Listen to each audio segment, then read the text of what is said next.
Olá, seja bem-vindo à terceira teleaula da disciplina de Cinesiologia e Biomecânica aplicados ao exercício e ao esporte. Meu nome é Túlio Moura, eu sou responsável por essa disciplina e nós chegamos agora à segunda metade da disciplina. Nós temos 4 teleaulas, chegamos à terceira. Na primeira teleaula eu trouxe para vocês os principais aspectos relacionados aos conceitos de cinesiologia e biomecânica. Então, falei o que era cinesiologia, o que era biomecânica, falei da cinemática, da cinética, de formas de avaliação. Na segunda teleaula, na teleaula passada, eu falei sobre os membros superiores e a coluna vertebral. E agora a gente vai continuar falando das estruturas presentes no corpo humano.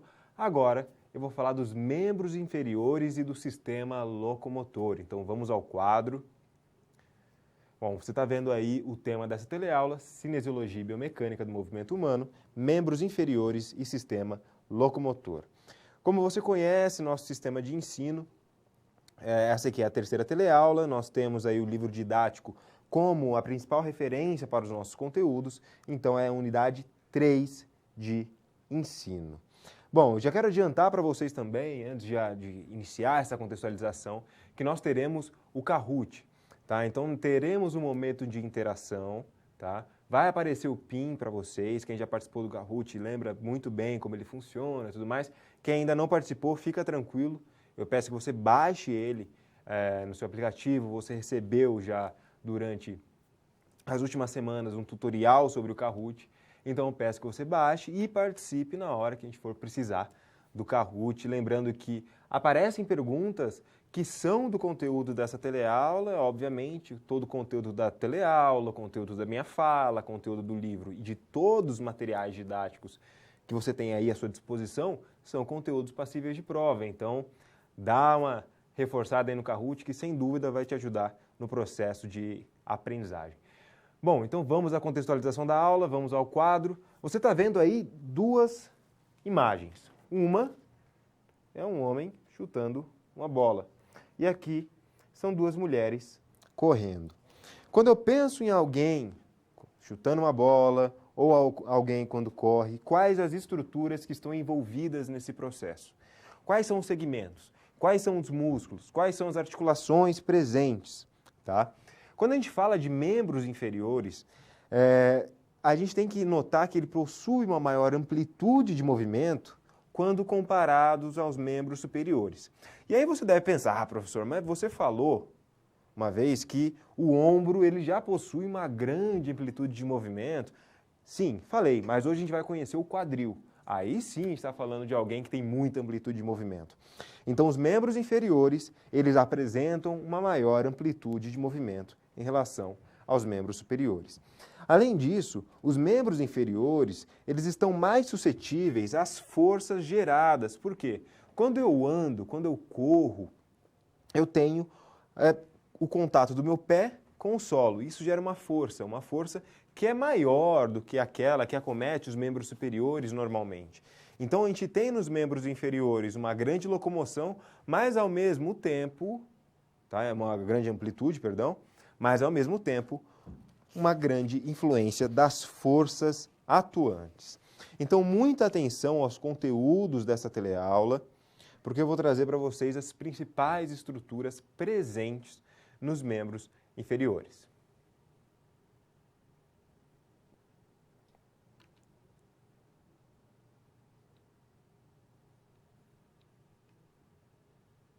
O quadril é uma articulação que apresenta uma grande amplitude de movimento, mas mais do que isso, é uma articulação muito complexa.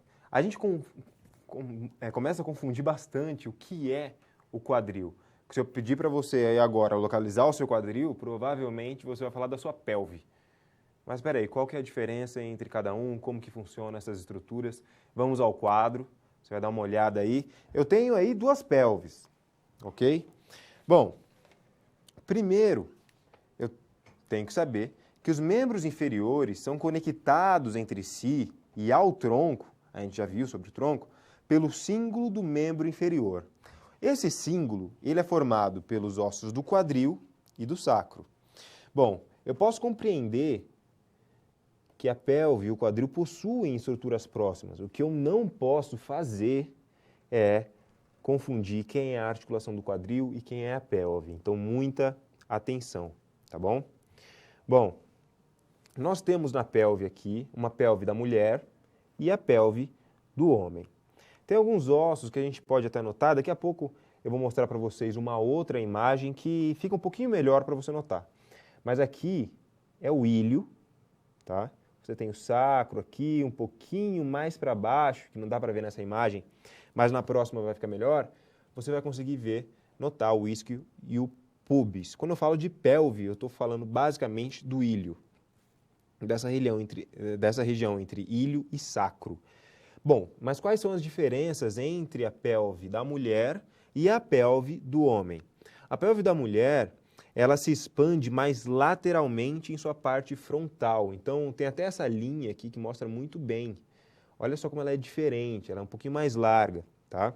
Ela é mais leve também, delgada e ampla, tá? E o sacro, ele está um pouquinho mais na parte de trás. E isso dá para notar mesmo. Enquanto a do homem está um pouquinho voltado para frente, no da mulher ele está mais afastado, tá? Então são diferenças que a gente consegue notar na região da pelve. Para você ver um pouquinho melhor, aí eu tenho a estrutura da pelve um pouquinho mais detalhada, aí já entra os ossos do quadril também. Eu tenho o isquio e o pubis. Eu tenho a sínfise púbica, que é um tipo de articulação muito importante também. O ilho aqui, eu tenho as espinhas, eu tenho a articulação sacroiliaca, enfim, eu tenho várias partes bem importantes da pelve. Bom, o que é necessário que você saiba? A pelve está ligada ao tronco por meio da articulação sacroilíaca. A articulação sacroilíaca é essa daqui, tá? Ela liga o ilho ao sacro. Então, se eu sei que aqui é o ilho, aqui é o sacro, é só lembrar do que quando a gente vai separar uma articulação, quando vai identificar uma articulação, eu posso separar aquele nome no meio, que eu sei o que é aquela articulação está unindo. Então, o sacro e o ilho, tá? Quando eu penso nessa articulação, as mulheres, elas apresentam uma maior mobilidade causada pela frouxidão dos ligamentos presentes. Essa frouxidão, ela pode aumentar durante os ciclos hormonais e ficar significativamente maior, até mais frouxa e móvel durante o processo de gravidez. Então, a gente tem mais uma grande diferença entre a pelve da mulher e a pelve do homem, mas aí falando da articulação sacroilíaca. Eu tenho também nessa imagem os possíveis movimentos que a pelve realiza. Então, ela realiza, e tem até algumas angulações, né, possíveis para isso. Eu tenho a inclinação anterior e a inclinação posterior. Eu tenho a inclinação lateral, por isso que tem aqui esquerda e direita. E também a rotação. Rotação na esquerda, rotação na direita. Então, eu posso compreender que a pelve, ela se movimenta, que ela possui algumas articulações em sua estrutura, como a própria articulação sacroilíaca, e também ossos que vão formar essa região. Falei do ilho para vocês, falei da importância do isquio e do pubis, pensando em ossos do quadril, tá? E também do cíngulo do membro inferior, que é composto pelos ossos do quadril e também do sacro, tá? É até importante a gente citar que o cíngulo do membro inferior ele é responsável pela sustentação do peso do corpo e também o aumento da amplitude de movimentos dos membros inferiores. E aí cai naquela parte onde a gente consegue imaginar a importância dessa estrutura, principalmente para a locomoção. Então, a gente vai ver agora a articulação do quadril e aí vai ficar mais claro como que o membro inferior ele tem uma maior locomoção do que o membro superior. Então, vamos ao quadro. Você vê aí a articulação do quadril. A articulação do quadril, ela é conhecida por ser uma articulação estável e com ligamentos fortes. Pensa, se faz parte da locomoção, ela tem que sustentar todo aquele peso do corpo também, tem que ter forte mesmo. Músculos grandes com alta capacidade de sustentação, então isso você vai notar também. Consiste na articulação entre o acetábulo da pelve e a cabeça do fêmur. Aqui que está o negócio, para você compreender o que é a articulação do quadril. entre o acetábulo da pelve e a cabeça do fêmur. Calma aí que você já vai ver no próximo slide. Atua na descarga de peso e na locomoção e faz vários movimentos, como a flexão, extensão, abdução, adução, rotação medial e lateral do fêmur.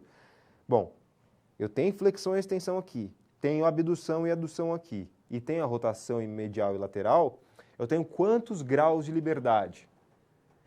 Você sabe me responder. Nós temos 3 graus de liberdade quando nós falamos do quadril, então é uma articulação que possui uma grande amplitude de movimento. Beleza, mas quem é o quadril? Quem é essa articulação? Aqui. Quando eu falo do encaixe, né, da cabeça do fêmur com o acetábulo é esse espaço aqui que você está vendo. E a cabeça do fêmur é aqui. O que acontece? A cabeça do fêmur fica encaixada no acetábulo. Sim, como se fosse um boneco articulado.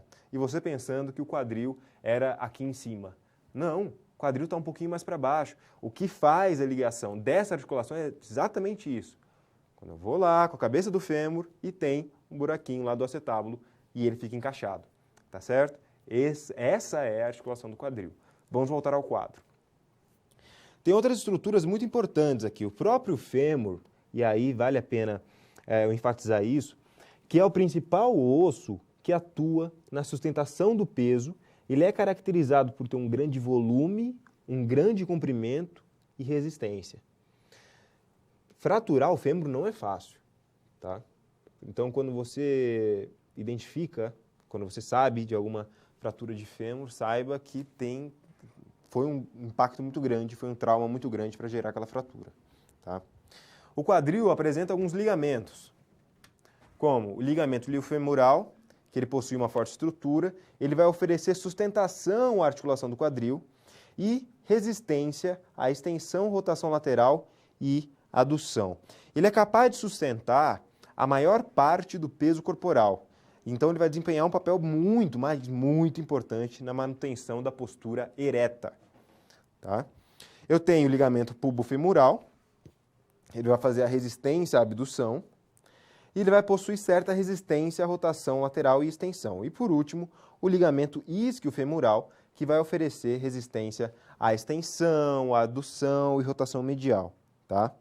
O que é importante notar nesses 3 ligamentos que eu falei para vocês, nenhum, e você pode procurar aí, nenhum se opõe à flexão. Então, a flexão, né, lógico, se eles não se opõem, eles estão frouxos nesse momento. A flexão do quadril é um movimento de maior amplitude. Tá? Então, o movimento do quadril que possui uma maior amplitude é a flexão do quadril. Você está vendo aí nessa imagem os principais músculos relacionados aos movimentos que o quadril faz. Aqui eu tenho os músculos extensores do quadril. Então eu tenho os músculos posteriores da coxa, tá? Como semimembranoso, bíceps femoral, semitendíneo, e ainda faltou o glúteo máximo nessa região daqui. Nessa região daqui, eu tenho os músculos abdutores. Então eu tenho glúteo máximo, glúteo médio e glúteo mínimo. E eu tenho, nesta primeira figura aqui, vou colocar um do lado, os adutores e flexores. Então eu vou ter a parte anterior da coxa. Como você pode ver, faltou ainda os outros músculos, como o quadríceps femoral, com o vasto medial, vasto intermédio, vasto lateral, e os adutores também, como você pode ver, como o pectíneo, o adutor curto, o adutor longo, o adutor magno e o grácil. Aqui, nessa outra figura, figura 2, eu tenho os rotadores. Então, glúteo médio, piriforme, gêmeo superior, obturador interno, gêmeo inferior e quadrado femoral. Então, nesse conceito, você pode dar uma olhada na articulação do quadril, falei um pouquinho da pelve também, e das estruturas presentes nessas regiões. Obviamente, nós temos várias estruturas, até peço que você dê uma reforçada também no livro da disciplina.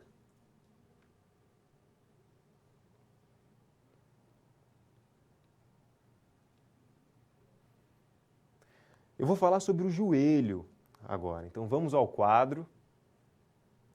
Bom, O joelho, ele é conhecido como a maior articulação do corpo.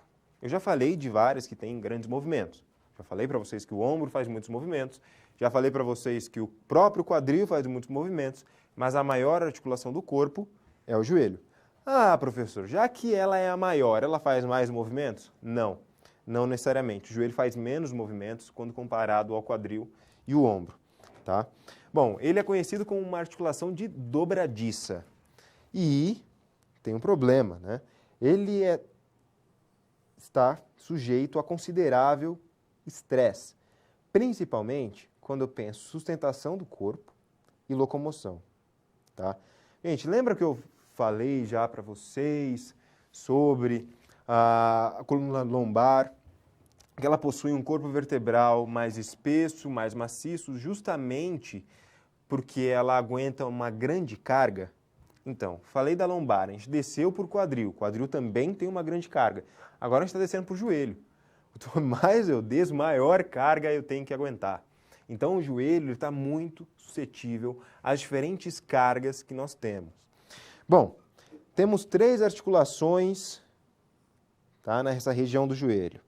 A articulação tíbio-femoral, gente, é só dividir o nome aqui, hein? Tíbio-femoral, então está entre quem? A tíbia e o fêmur. Tá? Presente entre o fêmur e a tíbia, e os movimentos vão ocorrer de forma semelhante aos referentes movimentos do cotovelo. Lembra que o cotovelo faz flexão e extensão. Tá? Temos também, nessa articulação tíbio-femoral, os meniscos. E aí eu peço muita atenção para isso que eu vou falar para vocês, tá? Sobre os meniscos. Os meniscos são discos cartilaginosos que estão localizados entre os côndilos tibiais e femorais, tá? E a principal função dele é distribuir a carga no joelho e absorver os choques. Então é muito comum lesões no menisco, principalmente quando eu penso em exercícios repetidos que são realizados com grande carga no joelho. Então exercícios que demandam um grande impacto. Tá? Pensa no menisco como aquele amortecedorzinho.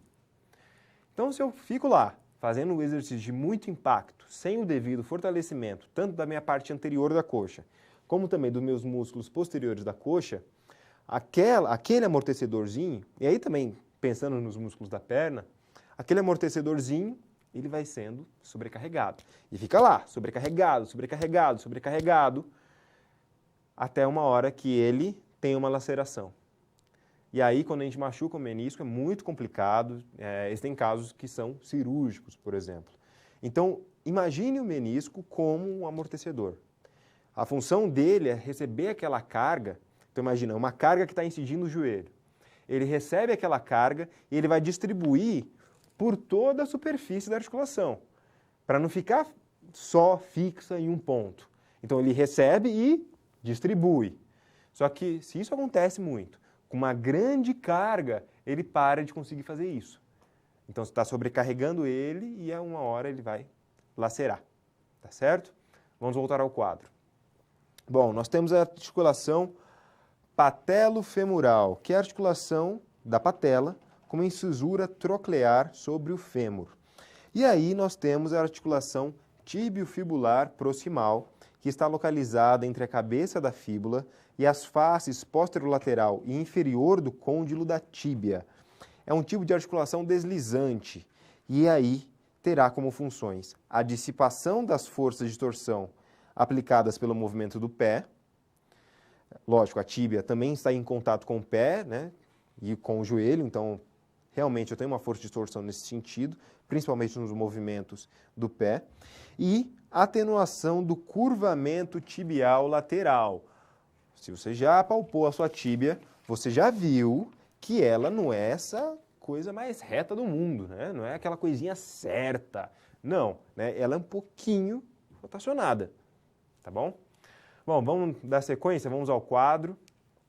Agora, você está vendo aí a articulação do joelho. Mas eu quero colocar uma maior atenção aqui neste osso que você vê, na patela. A patela é um osso sesamoide que possui como função o aumento da vantagem mecânica do quadríceps femoral. Quem é o quadríceps femoral? O quadríceps femoral é formado pelos músculos reto femoral, vasto intermédio, vasto medial e vasto lateral. Ele fica na parte anterior da perna. Se fica na parte anterior, fica na parte da frente, óbvio, tem uma grande relação aí com o joelho, tá? É importante você dar uma olhada nas outras partes, que aqui a articulação patelofemoral, tem os diferentes côndilos. Para quem não entendeu, quando eu falava a palavra côndilo, esse aqui é o côndilo, tá vendo? É uma certa protuberância aqui que a gente tem no osso. Nós temos os ligamentos, esse aqui é o ligamento patelar, bem importante, tá? E a bolsa, lembra que articulações que apresentam bolsas são as articulações sinoviais, tá? Porque reduz o atrito entre os ossos. Bom, aqui, essa visão posterior do joelho, ela é legal porque apresenta o ligamento colateral, medial, eu tenho o ligamento colateral lateral também, que vai cruzar as faces medial e lateral do joelho. Vai prevenir o movimento lateral do joelho. Gente, então realmente, o nosso joelho não faz movimento lateral. E eu tenho também os ligamentos cruzados. Os ligamentos cruzados, aqui o cruzado posterior e aqui o cruzado anterior, eles cruzam mutuamente, e você pode ver, né? Eles estão sendo realmente cruzados aqui, tá? A face anterior e posterior do joelho. Eles vão limitar o deslizamento para frente e para trás do fêmur durante a flexão e a extensão do joelho, além de limitar a hiperextensão. Aí, é só lembrar, você que acompanha bastante esporte, isso acontece com bastante recorrência, tá? Principalmente em jogos de futebol, esportes de contato, onde alguém leva uma falta, a chuteira prende na grama e o joelho faz um movimento indesejado. Isso já foi tema de estudo, principalmente sobre como as chuteiras são montadas, tudo mais, isso acontece bastante, tá? Que são lesões no ligamento cruzado anterior. Isso ocorre muito, tá? Tanto que a média mesmo para alguém se recuperar disso é de 6 a 9 meses. 6 sendo bem otimista, tá? Então, realmente, tem que tomar cuidado. Uma das formas de você ter uma maior estabilidade na articulação é com o fortalecimento da parte anterior e também da parte posterior da coxa. Isso vai ajudar. Vai deixar impossível a ruptura do ligamento? Não vai deixar.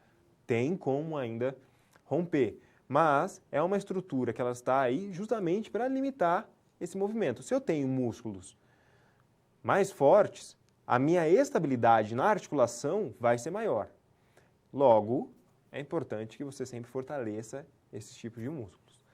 Vamos voltar ao quadro?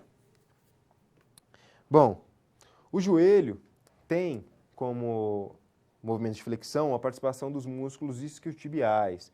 Os isquiotibiais são os músculos da parte posterior da perna, da coxa, perdão. Parte posterior da coxa. Extensão, os músculos pertencentes ao quadríceps, já falei dele para vocês. Ele pode sofrer lesões devido às cargas e movimentos indesejados. E também nós temos, como eu acabei de falar para vocês, a lesão ligamentar no meio esportivo. Um ponto importante que também é necessário falar é do ângulo quadricipital, mais conhecido como ângulo Q, tá? Ele é formado pelas retas do centro patelar, você está vendo o centro patelar aqui, estou apontando para vocês, e a tuberosidade tibial com a do centro patelar e a espinha ilíaca anterosuperior, como você está vendo aqui. Está vendo? É esse ângulo. Bom, o joelho, ele é um local de alinhamento de duas colunas ósseas. Então, eu tenho o fêmur e eu tenho a tíbia. Mas como você pode ver na figura, eles não estão alinhados certinho, tem sempre alguma coisa que sobra. Esse ângulo que sobra, que é o ângulo quadricipital. Quando eu tenho o aumento desse ângulo, eu tenho o geno valgo. Quando eu tenho a redução desse ângulo, eu tenho o geno varo. Tá? Então, deu para você dar uma olhada aí no ângulo quadricipital e nesse conceito eu falei basicamente do joelho, tá? Como uma estrutura, como uma maior articulação que nós temos no corpo humano.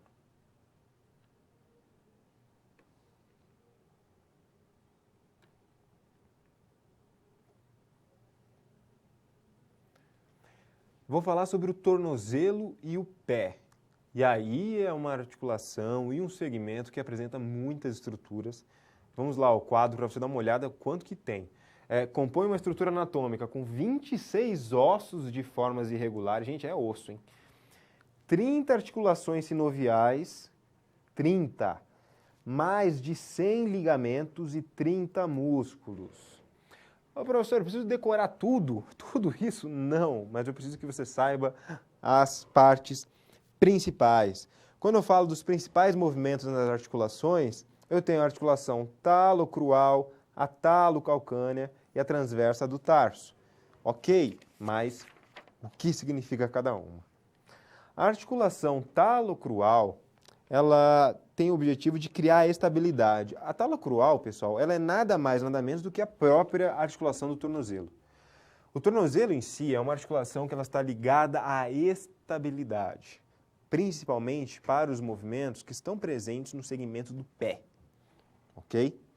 A articulação talocalcânea é aquela que tem como principal função a absorção de choques e vai realizar a pronação e a supinação. Onde que ela fica? Ela fica entre o talos e o calcâneo. Eu tenho a articulação transversa do tarso, que tem uma grande importância funcional, porque ela vai realizar inversão e eversão, abdução e adução, e dorsiflexão e flexão plantar. Então, essas três articulações, em conjunto, elas estão presentes na articulação do tornozelo e vão realizar os movimentos presentes nessa articulação, que daqui a pouco eu vou falar para vocês. Para vocês terem uma ideia da quantidade de ligamentos que a articulação do tornozelo tem, você vê aí, ó, ligamento tibio-fibular posterior, o anterior, o talofibular posterior, o calcâneo fibular, o talofibular anterior, talocalcâneo anterior, interósseo, talonavicular, bifurcado. Então, são vários tipos de ligamento que nós teremos no tornozelo. Aqui nós temos o calcâneo, aqui o talos, tá? Para quem estava um pouco de dúvida. Aqui nós temos as articulações metatarsofalángicas, tá? Então, é uma articulação que possui diversos componentes aí, quando a gente pensa na cinesiologia. Sobre os músculos que atuam para os movimentos, eu tenho os movimentos de flexão plantar, que é o gastrocnêmio que vai participar, o flexor longo dos dedos, flexor longo do hálux, o peroneal longo, plantar sóleo e tibial posterior. Gente, a flexão plantar, vamos imaginar, tá? Que isso aqui é meu tornozelo, isso aqui, tá? Flexão plantar é quando você faz assim com o pé, tá? Você pode tentar fazer aí assim, ok? Então são os músculos que vão participar. Se você realizar esse movimento aí, você vai colocar a mão no seu gastrocnêmio, você vai ver que ele vai contrair, porque é ele que faz esse movimento. Vamos voltar ao quadro. Eu tenho os eversores. Os eversores são peroneal longo, peroneal breve, peroneal terceiro, extensor longo dos dedos do pé, tá? Quem é que faz a eversão, tá? A eversão, imagina que o pé está um pouquinho plano. Vamos ver aqui na câmera. Isso. Está aqui um pouquinho plano e ele faz assim, ó. Tá? É como se ele torcesse um pouco para dentro. Vamos voltar ao quadro. Dorsiflexão. Quem vai participar? Tibial anterior, peroneal terceiro, extensor longo dos dedos do pé, extensor longo do hálux. Bom, se a flexão plantar, né, ela faz aqui, a dorsiflexão faz isso aqui com o pé, né? Daqui faz isso aqui. E aí você consegue sentir a parte da frente, esse músculo que tem do lado da tíbia, tibial anterior. Vamos ao quadro. E nós temos os inversores, que aí quem vai participar é o tibial anterior e posterior, o flexor longo dos dedos e flexor longo do hálux. Gente, a inversão do pé, que é quando você torce o pé, quando você faz esse movimento, né, para fora, digamos que uma inversão um pouco excessiva que causa a torção. E é o maior tipo de movimento, né, relacionado à torção no pé. Quando alguém fala, eu torci meu tornozelo, o que aconteceu? Provavelmente foi um movimento de inversão, um pouco excessivo, além da conta, Tá? E aí nós temos vários ligamentos que podem ser acometidos quando isso acontece. Vamos voltar ao quadro. Então, você tem aí as principais lesões que vão acometer o tornozelo. Os entorses, então as entorses muito.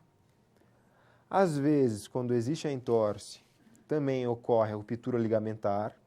Nós temos as fraturas, as luxações, e aí, para essas lesões, a gente vê muito a utilização de órteses e faixas, tá?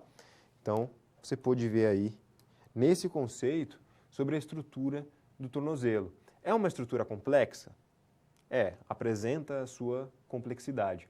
Mas, ao mesmo tempo, dá para compreender os movimentos que são feitos e trazer isso para o âmbito prático. Tá? Os movimentos que o tornozelo faz, isso você tem como você saber, é tranquilo, eu acabei de mostrar aqui para você também. E também você tem um material disponível para compreender essa parte do movimento. Porque isso acontece muito, muito quando a gente pensa em esporte, quando a gente pensa até em academias. Eu já vi gente torcer o tornozelo em academia descendo a escada. Gente, acontece. E aí, quando acontecer na sua frente, o que você vai fazer? Então, é bom que você saiba, né, que esses movimentos eles ocorrem e a torção ocorre dessa forma. Bom, então assim você conheceu sobre o tornozelo e o pé.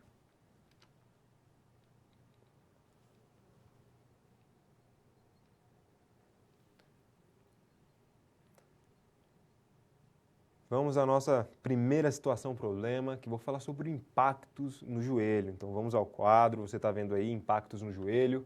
Bom, o João, ele dá aula de basquete para jovens de 14 anos. Aí, um dos alunos apareceu com fortes dores no joelho após uma sequência de saltos que ele realizou. Aí ele citou para o João que ele sentia um bloqueio no seu joelho e alguns falseios. Ele andava, parecia que ele não tinha a força devida, tá, na articulação. Tá? Então, esses falseios. Qual lesão no joelho pode ser decorrente de exercícios de impacto, bloqueios articulares e pequenos falseios? Bom, como que a gente vai responder isso? A possível lesão que esse menino teve foi uma lesão no menisco. Tá? Possível. Por isso que eu falo, é possível. Você é médico? Não. Eu sou? Não. Então, a gente fala possível. A gente não fez nenhum exame para ver qual que é a possível lesão. Talvez uma lesão no menisco. Quando a gente tem uma lesão meniscal, ocorre esse tipo de falseio e um bloqueio na articulação. Porque o que acontece? Como eu falei para vocês, ele é um disco cartilaginoso que ele está lá para ser amortecedor. Agora, você começa a fazer muitos saltos sem você ter um grande fortalecimento na sua coxa e na sua perna, eu vou sobrecarregar alguém. Então, já que o músculo, já que eu estou realizando um exercício que exige mais do que o meu músculo pode, essa sobrecarga tem que ir para algum lugar. Essa sobrecarga está indo para onde? Para o menisco. O menisco, que é aquele sujeito bonzinho, tranquilo, que vai pegar aquela dor e vai falar, não, toma para todo mundo aqui, ó. Para toda a região do joelho. Ele vai ficar sobrecarregado. E aí ele vai parar de fazer essa distribuição. Vai parar de mandar carga para você, para você, para você. Não. Ele vai começar a centralizar. Vai começar a centralizar, centralizou. O que acontece? Lacerou. Se tem a laceração no menisco, aí você tem uma lesão meniscal, existem os falseios, existe essa sobrecarga no joelho. E eu digo mais, quando nós temos algumas lesões ligamentares parciais, quando a gente não, em muitos casos não existe a cirurgia para isso, não precisa da cirurgia, na verdade, eu posso sobrecarregar quem? O menisco. Por quê? Eu machuquei, estirei um dos ligamentos. O que vai acontecer? O ligamento não vai regenerar, então ele vai ficar lá. O que acontece? Eu tenho uma maior instabilidade do joelho. Essa maior instabilidade sobrecarrega quem? O menisco. Então, o menisco é o operário que sofre, digamos. Tá? É ele que vai sofrer bastante de acordo com a sobrecarga que existe no joelho. Então, essa é a situação problema aí que a gente acaba de resolver. Agora, eu tenho certeza, você não vai esquecer sobre o menisco, tá certo?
Bom, a gente está de volta. Nós temos algumas perguntas, então muita atenção. Polo lá de Goiás, um abraço para Goiás. Pede para eu explicar um pouquinho de novo sobre o ângulo Q. Então vamos ao quadro. Você está vendo aí a figura, tá? Que eu usei como base para explicar o ângulo Q. Bom, a gente pode compreender o joelho, pessoal, como uma articulação, tá? Tá vendo a patela aqui, a articulação está por aqui. Ele tem duas hastes ao redor. Uma haste é o fêmur, a outra haste é a tíbia. Como você pode ver na figura, ela não encaixa direito. Não é aquela haste certinha, bonitinha, né? Ela não encaixa direito, tem uma parte que está sobrando, tá? Essa parte que está sobrando aqui, pode ser uma abertura para cá ou uma abertura para cá, eu vou chamar de ângulo Q. Esse ângulo quadricipital, ele é formado pelas retas do centro patelar. Então você está vendo aqui, ó, retas que saem desse centro aqui. E tuberosidade tibial, como você pode estar vendo aqui, tuberosidade tibial, com a do centro patelar. Então eu tenho duas retas, uma que sai daqui e outra que sai daqui. Elas se encontram e elas vão até a espinha ilíaca anterosuperior, que eu estou vendo elas aqui. Espinha ilíaca anterosuperior. Tá? Bom, então, basicamente, é como se eu tivesse nessa reta daqui, ligando a espinha ilíaca, e a reta que sai da tuberosidade tibial, ela sim é uma reta. Quanto maior o ângulo Q, eu tenho um joelho mais para fora, que é o genovalgo, tá? O joelho em X, como eu falo. Agora, quanto menor o ângulo Q, aí eu tenho um geno-varo, tá? Valgo e varo. Valgo, aumento do ângulo. Varo, redução do ângulo. Tá bom? Então, basicamente, é assim que ocorre, né, que a gente consegue dar uma olhada aí no ângulo Q. Bom, outra pergunta muito importante, nós temos aí do Polo do Rio Grande do Sul. Um abraço também para vocês. Falseios podem ser lesões nos colaterais? Eu acredito que você quis dizer os ligamentos. Ó, lembra que o ligamento colateral é aquele ligamento que ele impede justamente que o joelho vá para os lados, né? Ou faça assim, né, na parte medial, ou assim na parte lateral. Eu não sei se esses falseios, também não sei se isso é um relato pessoal, ocorre dessa forma. Mas é sempre bom tomar cuidado. A lesão ligamentar ela é muito conhecida por esse falseio e pela maior instabilidade. Né? Mas para identificar uma lesão ligamentar mesmo, existem alguns testes físicos e tudo mais, mas exames de imagem. Essa que é a minha principal sugestão para você, tá certo? Bom, a gente vai dar sequência agora, então vamos ao quadro.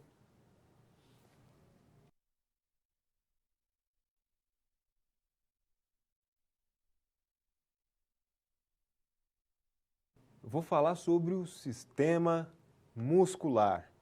Eu sei, você que gosta de academia, agora chegou a hora, pessoal.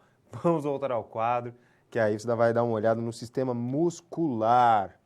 Bom, o músculo, ele é responsável por produzir movimento do esqueleto, manutenção da postura, sustentação de tecidos moles, bombeamento de sangue e oferecimento de reserva de nutrientes, dentre outros. Sim, o músculo faz muita coisa. Tá? E ele possui 4 propriedades: a extensibilidade, a elasticidade, a irritabilidade e a contratilidade. O que é cada um desses, professor? O que quer dizer cada propriedade dessas? Isso a gente vai ver daqui a pouco. Você está vendo aí, isso é uma visão geral, tá? Nós temos da parte anterior e da parte posterior os músculos presentes. Então você vê aí, tensor da face lata, o grácil, o sartório, a parte do quadríceps, bem importante, os adutores, na parte posterior você vê o glúteo. Enfim, nós temos diversos músculos, tá? É até bem possível que algum dos que existem não estejam aí nessa figura, porque são muitos, tá? Também é difícil alocar todos numa imagem só, mas você está vendo os principais músculos que nós temos em membro superior. Então eu peço que você dê uma boa olhada disso. Nos materiais disponíveis você também tem muito acesso em nossos portais. Então, dá uma olhada legal, uma estudada boa sobre os músculos que nós temos e começa a fazer aquela relação de qual músculo que participa de tal movimento, tá? Bom, sobre as propriedades do músculo, vamos lá. A extensibilidade, ela está relacionada à capacidade do músculo de alongar além do comprimento em repouso. Bom, o músculo consegue isso, né? A elasticidade está relacionada à capacidade da fibra muscular de retornar ao seu comprimento de repouso depois daquele alongamento, tá? E aí, quando eu falo de elasticidade, eu tenho dois componentes. Primeiro, é o componente elástico em paralelo, que é uma propriedade elástica passiva que a gente tem no músculo, que é derivada das membranas musculares e vai fornecer resistência quando o músculo é estirado passivamente. E eu tenho o componente elástico em série, que é uma propriedade elástica passiva do músculo, só que é derivada de quem? Dos tendões, a qual age como uma mola ao armazenar energia elástica quando o músculo sob tensão é estirado. Então, de um lado, eu tenho aquele componente elástico em paralelo, tá? Que ele age principalmente, ele conduz aquela parte de resistência quando o músculo ele é estirado passivamente, e eu tenho o elástico em série, que ele já provém dos tendões e ele vai armazenar energia elástica. Ok, você viu aí a elasticidade. A irritabilidade é a capacidade de responder a um estímulo. A contratilidade é a capacidade do músculo de gerar tensão e encurtar ao receber o estímulo suficiente. Então eu tenho irritabilidade como aquela sensibilidade do músculo. Agora, a contratilidade é aquela resposta, está ligada à resposta do músculo depois que ocorre um estímulo, tá? Você está vendo aí na imagem diversas partes do músculo. Então, é como se o músculo estivesse aberto aí na sua frente. Bom, você está vendo basicamente uma fáscia. O que é a fáscia? A fáscia são compartimentos nos quais os músculos estão localizados. É como se fosse uma gaveta, tá? É a gavetinha do músculo. Dentro dessa gavetinha tem músculo. Ele vai, tá? É um compartimento onde o músculo está localizado. Eu tenho a fibra como a única célula muscular presente, no caso. Então, você está vendo aqui um conjunto de fibras. Eu tenho o sarcolema, que é a membrana que vai envolver a fibra. Então, o sarcolema é como se fosse o envelope da fibra. O epimísio ele reveste a parte externa do músculo. Epimísio, parte externa do músculo. Tá? Ele também é importante para a transferência de tensão muscular para o osso. E eu tenho, como você pode ver nessa figura, um feixe de fibras. Eu não tenho uma fibra só, tá? Eu tenho um feixe de fibras. E esse feixe, ele é envelopado por quem? Pelo fascículo. Quem vai revestir o fascículo? O perimísio. O perimísio, ele reveste os fascículos, ele protege as fibras musculares e vai proporcionar algumas vias para os nervos e vasos sanguíneos chegarem até o músculo. Eu tenho, por fim, o endomísio, que é quem vai revestir a fibra muscular, né? Lembrar que tem também a parte do sarcolema e tudo mais, tá? Ele contém capilares e nervos que vão nutrir e inervar cada fibra muscular. Obviamente, você já deve ter visto isso em outras disciplinas do nosso curso, então só dando uma rápida pincelada para você ver, tá, como que funciona. Eu tenho ainda as miofibrilas, pensando nas fibras, de filamento grosso eu tenho a miosina e de filamento fino eu tenho a actina. Elas se juntam, né, elas têm essa parte em conjunto para gerar a contração muscular. Quando eu penso nas ações musculares que são possíveis, eu tenho a agonista, antagonista, estabilizador e neutralizador. Agonista é quando o papel desempenhado por um músculo causa o movimento. Então, se eu tenho aqui meu cotovelo estendido, como você pode ver, se eu flexiono esse cotovelo, tá? Quem que eu tenho como agonista? Quem que faz esse movimento? Meu bíceps. Tá? Então, eu tenho o bíceps como um músculo agonista. Vamos voltar ao quadro. O antagonista, ele tem uma ação oposta ao agonista. Ele está lá para atuar de uma forma, para tornar mais lento ou interromper o movimento. Então, quando eu faço esse mesmo movimento, quem que vai ser o antagonista? O tríceps. Ele vai estar sempre vendo assim, ó, se esse movimento está rápido ou não, está rápido ou não. Se eu faço a extensão, aí é o contrário. Eu tenho o tríceps como agonista e quem é o antagonista? O bíceps. Tá? Então, enquanto um age, o outro ele tem que relaxar, mas ele relaxa justamente dando aquela olhada se a velocidade do movimento está ok. Tá? Porque se não estiver ok, aí a gente vai ver, vamos ao quadro. Nós temos o estabilizador e o neutralizador. O neutralizador, ele vai atuar para eliminar uma ação indesejada produzida por um agonista. Então ele está lá justamente, essa velocidade está muito alta, espera aí, preciso tomar conta aqui dessa estrutura. E o estabilizador, que ele faz a função de agir contra uma força em particular, tá? Então, contra uma força em particular, o músculo que é estabilizador. Principalmente a gente vê isso em contrações que são isométricas, tá? É quando eu tenho uma força contra o meu corpo e aí eu tenho que manter uma resistência a essa força. Então, nesse conceito, você viu algumas informações sobre o sistema muscular.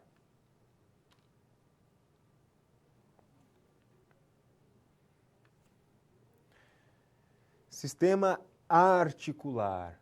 Muita gente pensa que é um dos sistemas mais complexos que tem, tá? Mas você vai ver que não é bem assim. Tá? Nós temos diversos tipos de articulação, mas uma classificação assim de 3 tipos, no geral, é muito importante que você conheça. Então vamos ao quadro. Você está vendo aí? Fibrosa, mais conhecida como sinoartrose. Você pode até ver no livro didático que está escrito sinoartrose. A fibrosa é quando eu tenho ossos unidos por tecido fibroso e tem pequeno movimento ou quase nenhum movimento. Eu tenho principalmente articulações fibrosas relacionadas aos ossos do crânio. Tá? Então o que acontece? A parte do meu osso não fica se deslocando, não tem um movimento fixo, um movimento, né, em geral. Aqui meu crânio não fica nem para cima nem para baixo, enfim. Sei, é uma explicação, né, um pouco infantil, como eu acabei de dizer, mas, gente, aqui estão mais localizadas, né, estão principalmente localizadas as articulações fibrosas. O que eu quero que você saiba? A articulação fibrosa, ela não causa movimento. E se ela causar movimento, é pouco, pouquíssimo, quase imperceptível, tá? Então, a principal característica desse tipo de articulação, eu vou falar de novo, fibrosa, não tem movimento. Se tiver, é pequeno. Tá tranquilo. Vamos seguir, vamos ao quadro. Cartilaginosa. A cartilaginosa, também conhecida como anfiartrose, então, se você localizar no livro o nome anfiartrose, você vai ver aí a articulação cartilaginosa. São ossos que estão unidos por cartilagem hialina ou fibrocartilagem. Possui pequena elasticidade e olha aqui, grande característica, a articulação semimóvel. Exemplo de articulação semimóvel, sínfise púbica. Sínfise púbica é uma articulação semimóvel, já mostrei para vocês, tá? Ela fica lá próxima da pelve. Outro tipo de articulação semimóvel, disco intervertebral. Como assim um disco intervertebral? Se você lembrar, a nossa coluna faz movimentos, né? E quem que garante esses movimentos? Os próprios discos. Não é só a estrutura rígida, parada que o osso é. Não, é lá, o disco. Então, os discos, além de funcionar numa coisa de amortecimento, de proteger, de auxiliar na fricção, né? Enfim, vai auxiliar também nos movimentos. Então, na articulação que é cartilaginosa, eu tenho essa principal característica. Eu tenho o movimento, mas é um pouquinho, tá? Ela é semi-imóvel. Então, o que a gente viu até agora? a fibrosa, que não tem movimento, e a cartilaginosa, que é semi-imóvel. Qual que é a próxima? A articulação sinovial. A articulação sinovial, ela é caracterizada pelo grau de liberdade. Lembra que grau de liberdade está relacionado às diferentes possibilidades de movimento que eu tenho, que uma articulação tem.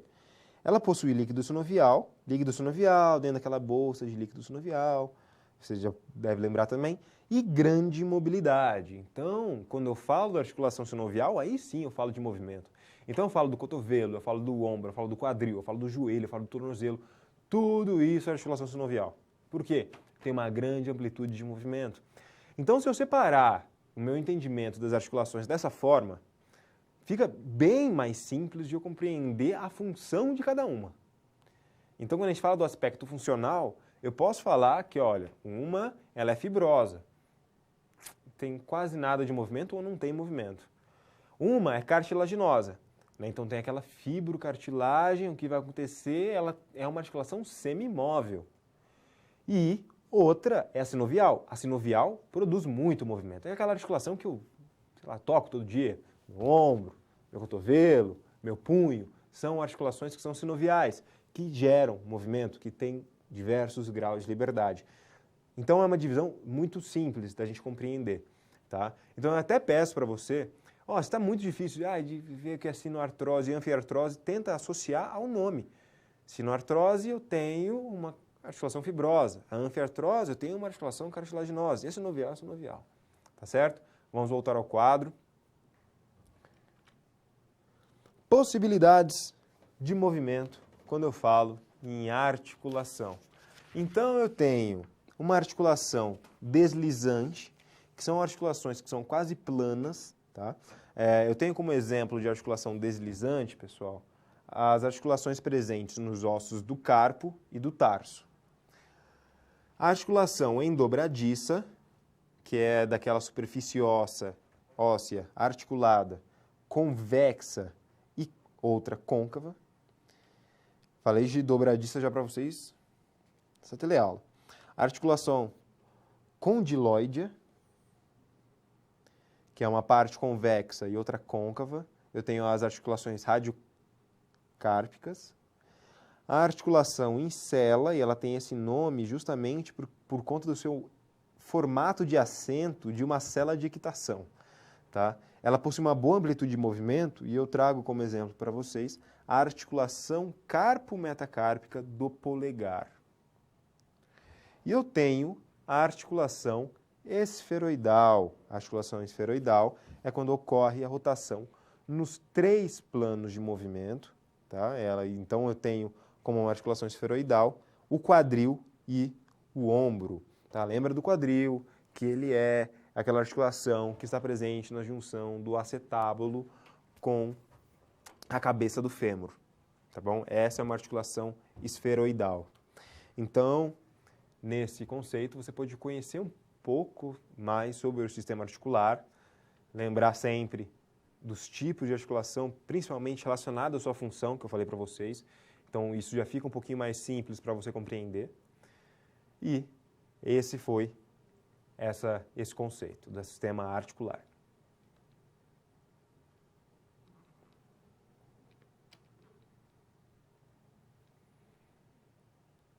Sistema locomotor. Agora que você conhece as partes presentes aqui, quadril, joelho, tornozelo, falei um pouco de músculos e articulações, a gente vai começar a falar de movimento, tá? A gente precisa compreender os aspectos relacionados ao movimento humano. Então, vamos ao quadro. Bom, aqui você vê a contração muscular, obviamente, você passará por outras disciplinas no curso que vão abordar melhor e mais especificamente o processo de contração. Por isso que eu não vou entrar tanto nisso. No livro didático você também tem isso. Mas o que eu quero que você identifique aí? Eu tenho a teoria dos filamentos deslizantes. O que ela diz? Ela fala dos movimentos que a cabeça de miosina, que é essa cabeça aqui, esse filamento azul que você está vendo, ele faz para entrar em contato com o filamento de actina, que é esse filamento vermelho que você vê. A miosina, a cabeça dela, ela vai se inclinar em direção à actina e vai arrastar a actina. E isso acontece justamente para gerar a contração muscular. Se não existe esse contato, dificilmente nós teremos a contração. Por quê? A contração ela é proveniente da ponte cruzada. Ponte cruzada é a relação que eu tenho entre a miosina e a actina. Então, quando você ouvir falar sobre a teoria dos filamentos deslizantes, saiba que é a relação de contato da miosina, é o movimento que ela faz justamente para tracionar a actina, gerar uma ponte cruzada e assim, lógico, não é só aqui que vai ter não. Pensa que igual a esse esquema eu tenho milhões no nosso corpo. E aí, quando ocorre a ponte cruzada, várias pontes cruzadas, eu tenho a contração muscular. Nós temos aí ações musculares, aí eu quero muita atenção também, tá? Isométrica é quando o meu músculo ele contrai e não gera o movimento. Por exemplo, o deltoide mantém o braço em abdução, quando eu faço isso aqui. Eu estou movimentando? Não. Está aqui, meu ombro está parado e eu tenho um músculo que vai fazer ele ficar parado. Aqui o deltoide, está aqui em cima. Ele está se contraindo nesse momento. Se eu relaxar o deltoide, vai cair. Agora, se eu contrair e manter, isso aqui é uma articulação, é uma ação isométrica. Como, por exemplo, aquelas pranchas, tá? Está muito em moda. Prancha, quando alguém faz, fica lá um minutinho. É uma ação isométrica. Estou confundindo hoje articulação e ação, mas enfim. A ação isométrica é quando nós não realizamos o movimento com o músculo em si. Tá? É uma ação isométrica, uma contração isométrica, quando o meu músculo ele continua daquele tamanho, ele contrai, mas ele continua daquele tamanho, não tem um movimento. Vamos voltar ao quadro. Eu tenho a concêntrica, quando eu tenho o encurtamento do meu músculo. Quando eu levanto para realizar a abdução, eu tenho uma contração concêntrica, ou seja, o meu deltoide ele está se contraindo justamente para que consiga gerar algum movimento. Quando o músculo se contrai, ele vai tracionar o tendão tendão traciona o osso e o que acontece com o meu braço? Meu braço sobe. Vamos voltar ao quadro. E eu tenho a excêntrica, quando o deltoide se alonga para baixar o braço, pensando em adução. Excêntrica, aí eu tenho uma carga um pouco maior do que aquela resistência que o meu músculo vai fazer. Então, concêntrica, excêntrica. Um exemplo, muito legal. Meio agachamento. Imagina que você está lá na academia e vai realizar o meio agachamento. Quando você desce, você está fazendo a parte excêntrica ou a parte concêntrica? Excêntrica. Quando eu subo, que eu tenho a parte concêntrica. Tá bom? Quando eu vou realizar um salto, a mesma coisa. Quando eu realizo um contramovimento, eu agacho, faço excêntrico para depois um concêntrico. Tá? Vamos voltar ao quadro. Além disso, eu tenho o ciclo alongamento e encurtamento. O ciclo alongamento e encurtamento é aquele que é caracterizado pela ação excêntrica seguida de uma ação concêntrica. Então, quando eu tenho esses dois movimentos de uma forma bem rápida, como num salto, por exemplo, aí eu tenho o ciclo alongamento e encurtamento. Além disso, agora que você conhece as diferentes ações musculares, a isométrica, a concêntrica e a excêntrica, você tem que conhecer também as fibras, os diferentes tipos de fibras, é importante que você conheça. Então vamos ao quadro. Você está vendo aí diversas características, né? Eu tenho a fibra do tipo 1, mais conhecida como a fibra do tipo lenta, e a fibra do tipo 2 como uma fibra do tipo rápida. E aí uma tabelinha bem clássica, tá? Capacidade oxidativa, a fibra do tipo 1 tem alta, do tipo 2A moderadamente alta, tipo 2B baixa. Capacidade glicolítica, baixa do tipo 1, alta para o tipo 2, muito alta para o tipo 2B. E assim vai. O que eu quero que vocês notem, velocidade de contração, lenta para fibras do tipo 1, rápida para fibras do tipo 2. Fibras do tipo 2, exemplo de atividade, de pessoas, por exemplo, que tem velocistas no atletismo, pessoas muito rápidas. A gente gera velocidade principalmente com as fibras do tipo 2. De fibras do tipo 1, maratonistas. É a fibra que está mais ligada à resistência. A fibra do tipo 2 está mais ligada à potência. Fibra do tipo 1 está mais ligada à resistência. Resistência à fadiga, quem tem? Se eu tenho uma fibra mais ligada à resistência, então eu sei que a fibra do tipo 1, ela possui uma maior resistência à fadiga do que as fibras do tipo 2. Força da unidade motora, aí eu tenho alta para as fibras do tipo 2. Lembrar que a potência, ela é produto da força pela velocidade. Tamanho do neurônio motor, aí as fibras do tipo 1, elas são pequenas e as fibras do tipo 2, elas possuem um neurônio motor maior. Quando eu falo que possui maior, para eu conseguir ativar essa fibra do tipo 2, eu preciso o quê? De um estímulo mais forte. Quanto maior o tamanho do neurônio, mais difícil de ser ativado. Tá bom? Então, fibra do tipo 2 eu preciso daquilo muito rápido. Fibra do tipo 1 eu não preciso de um grande estímulo para ativar. Você tem fibra do tipo 1 e tipo 2, eu tenho fibra do tipo 1 e tipo 2, todo mundo tem. Tem uma pessoa que fala é 100% tipo 1, é 100% tipo 2. Alguns músculos, eles vão ter uma característica mais de tipo 1, outros vão ter uma característica mais de tipo 2.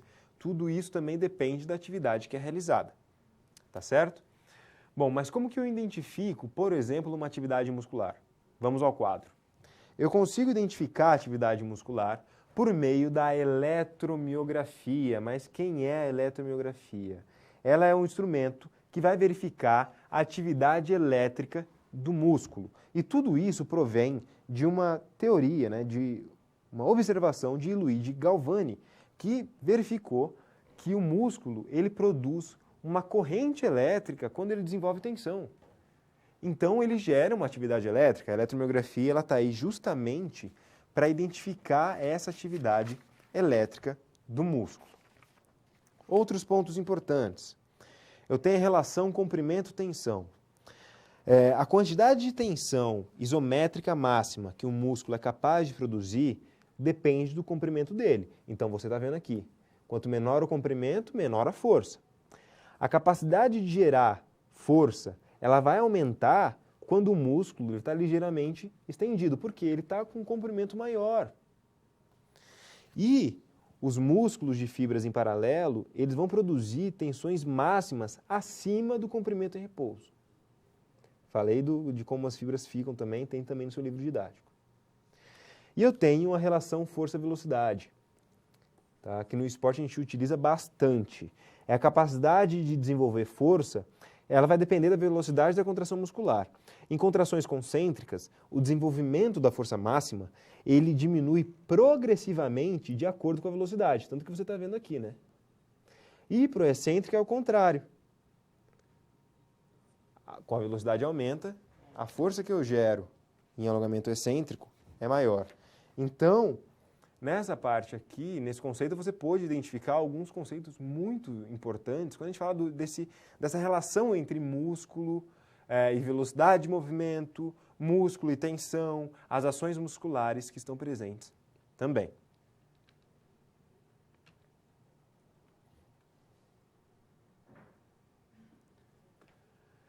Situação problema que eu vou falar das fibras. Então vamos ao quadro.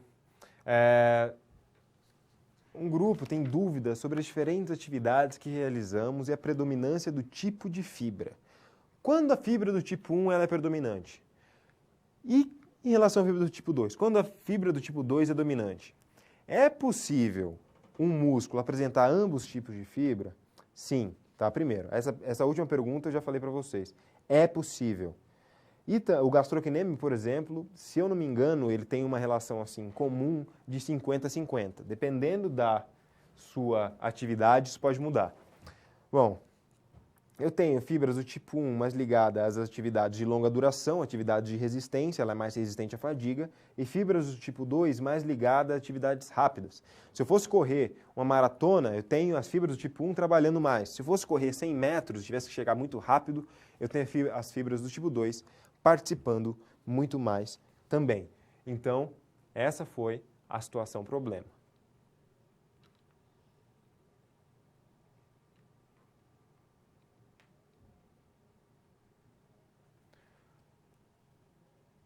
Bom, agora está na hora do Kahoot. Então eu vou habilitar o Kahoot para vocês, vai aparecer o PIN e eu vou explicando quando vocês vão logando, a gente não pode só demorar muito para logar.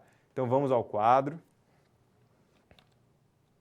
Você está vendo aí o PIN 983584, esse é o PIN do Kahoot. O Kahoot, pessoal, eu peço aí que você coloque o seu login, você pode baixar aí no seu celular ou ver em computador também, mas é importante que você participe. O que vai acontecer? Vai aparecer uma pergunta aí na tela para você, você vai ter um tempinho para responder, vai ter 20 segundos e também vai aparecer 20 segundos para você responder. E aí, no quadro, vai aparecer a pergunta e as possíveis respostas. No seu aparelho, vai aparecer as respostas, né, em cores e forma. Então, eu sei que a resposta de tal pergunta é aquela que está por extenso lá no quadro, dentro de um retângulo vermelho. Então, você vai clicar na cor vermelha no seu celular ou no seu computador, tá bom? Nós temos também perguntas de verdadeiro ou falso. Então, você vai ler o que está aí no quadro, vai aparecer a pergunta, você vai ler e escolher uma das respostas, tá? Bom, para você compreender um pouquinho mais, digamos aqui, ó, o Éder Santos, que eu vi que entrou. Ele respondeu lá a primeira pergunta, respondeu certo. Eu estou jogando também, respondi certo também. Só que quando eu fui ver a classificação, eu vi que o Éder, ele teve uma maior pontuação do que a minha. Por que ele teve uma maior pontuação do que a minha? Porque ele respondeu mais rápido. Então, no Kahoot, ganha quem responde certo e quem responde essas respostas certas mais rápido, tá bom? Então, você também tem que ser ligeiro. Eu vou deixar mais um tempinho aí para vocês entrarem e aí a gente inicia. Lembrando que é muito importante que você participe. Tem conteúdo de toda a aula relacionado a tudo que eu passei para vocês hoje e lembrar que todo o conteúdo da minha fala, conteúdo dos slides e nos materiais disponíveis para vocês é conteúdo de prova. Isso aí pode te ajudar a compreender algum conteúdo que não ficou tão claro ou também para testar o seu conhecimento sobre a aula de hoje. Então, vou deixar mais um tempinho aí, mas a gente passa desses 30 participantes. Bota o nome do seu polo também.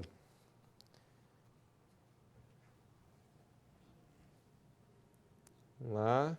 Mais um tempinho, pessoal. Vou dar mais 20 segundos, porque a gente precisa iniciar.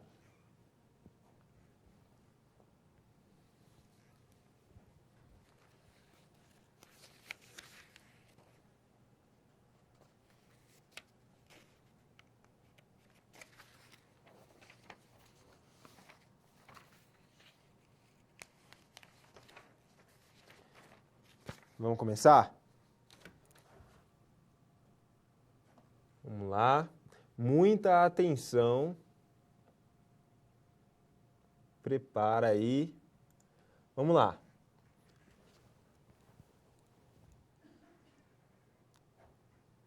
Qual a capacidade do músculo de alongar além do comprimento em repouso? Então tem um tempinho aí na tela. Responde. Responde rápido. Lembra que eu falei para vocês? Ganha quem responder certo e mais rápido. Então você tem as 4 opções: elasticidade, extensibilidade, irritabilidade ou contratilidade. Qual a capacidade do músculo de se alongar além do comprimento em repouso? Vamos lá. Ai, ai, ai. Bom, nós tivemos 14 que responderam extensibilidade, vocês confundiram com a elasticidade. Lembra assim, a extensibilidade, ela é realmente a capacidade que o músculo tem de alongar além do comprimento em repouso. Agora, a elasticidade é a capacidade que ele tem de voltar ao seu comprimento normal depois que ele foi alongado. Tá? Então, vocês deram uma confundida. A extensibilidade é a resposta correta. O Maílson está aí na frente. Vamos lá, próxima pergunta. A articulação sinovial é considerada uma articulação semimóvel, verdadeiro ou falso? A articulação sinovial é considerada uma articulação semimóvel, verdadeiro ou falso? Falso está em vermelho, verdadeiro está em azul. Vamos lá.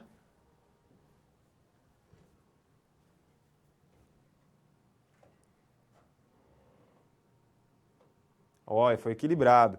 A articulação sinovial não é uma articulação semimóvel. A articulação sinovial, ela é muito móvel. Quem é a articulação semimóvel, pessoal? A articulação cartilaginosa. Então, para você que respondeu falso, você acertou. O Maílson ainda tá mandando bem, o Maílson. Vamos lá, para outra. Qual o instrumento que verifica a atividade elétrica do músculo? Não dá para errar. Vamos lá. Aparelho isocinético, eletromiografia, eletroencefalografia ou plataforma de força? Responde rapidinho, olha o tempo. Manda a resposta, não deixa de mandar a resposta não.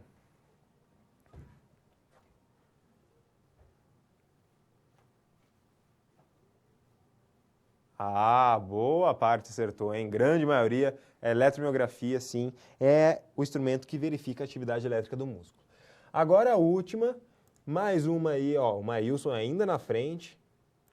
Última, verdadeiro ou falso. Em ações concêntricas, o desenvolvimento de força máxima diminui em velocidades mais altas.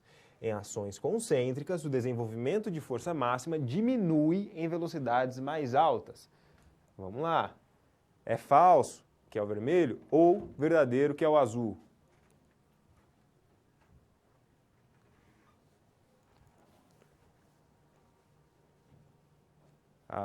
Foi um pouquinho equilibrado, mas a maioria acertou, é verdadeiro. Quando eu tenho ações concêntricas, o desenvolvimento de força, lembra daquela relação força-velocidade. Eu quero realizar mais força, mas o movimento ele tem uma velocidade maior, então aquela força ela vai diminuindo. Tá bom? Isso para concêntrica. Quando é excêntrica, é o contrário. Vamos ver quem ganhou? A Paula, de Goiânia. Parabéns, Paula. Segundo do Polo de Garanhuns, aí também um abraço para todo mundo do Polo de Garanhuns. E o Natan, em terceiro. Parabéns a vocês. Esse aí foi o Kahoot.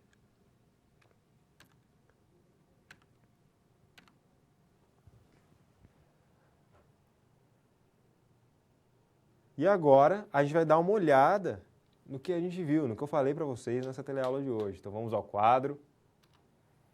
Bom, eu comecei falando para vocês, né, obviamente o tema era membros inferiores, eu comecei falando para vocês do quadril. Falei um pouco da pelve antes, falei do quadril, da importância que ele tem como uma articulação que sustenta muita carga e de como a gente costuma confundir quem é o quadril, né? A gente costuma pensar que ele está aqui em cima, né? A gente costuma pensar que é a cintura, né, que é a região que eu falo do quadril. Mas não, o quadril ele é dado pela articulação entre a cabeça do fêmur e o acetábulo. Isso, sem dúvida, você não vai esquecer mais.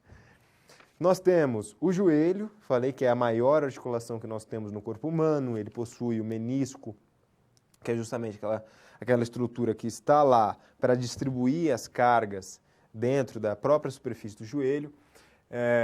Se eu tenho muito impacto, eu posso lesionar mais esse menisco. Eu tenho os ligamentos que eu falei, ligamento colateral e ligamento cruzado.